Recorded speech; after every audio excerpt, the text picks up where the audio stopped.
អ្នកដែលលើសឈាមត្រូវតែអនុវត្តចំណុចនេះជាបន្ទាន់ដើម្បីការពារនិងព្យាបាលកុំឲ្យមានបញ្ហាដាច់សរសៃឈាមខួរក្បាលឬក៏ពិការភាពទៅថ្ងៃក្រោយបាទសួស្តីអ្នកនរគ្នា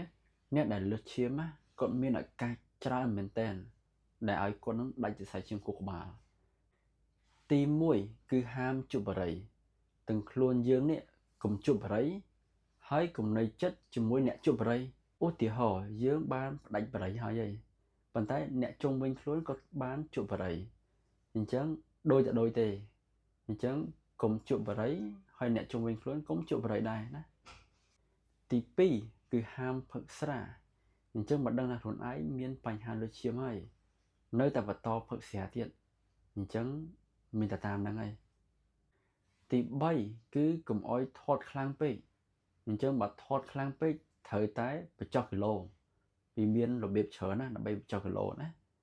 កាលណាថតខ្លាំងពេកស្អីក៏ឡើងដែរស្ករក៏ឡើង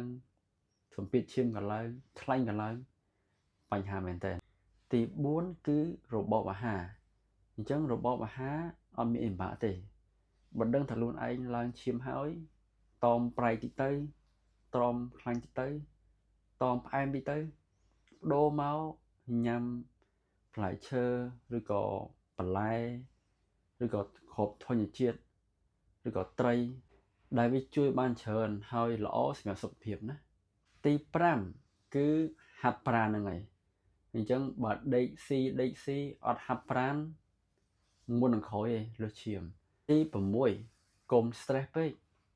អញ្ចឹងបើសិនបើយើង stress រឿងការងារឧទាហរណ៍ណាយើងមានវិធីច្រើនណាស់ដើម្បីកាត់ stress ដើរលេងទៅប៉ុន្តែនៅតែ stress ទៀតហើយការងារច្រើនបានប្រាក់ខែតិចឈប់យកហ្មងតែ7ចុងក្រោយបើសិនបើលើសសម្ពាធឈាមខ្លាំងទៅពិគ្រោះយោបល់ជាមួយនឹងគ្រូពេទ្យឯកទេសដើម្បីប្រើថ្នាំឬក៏ផ្លាស់ប្ដូររបបអាហារតាមហ្នឹងណា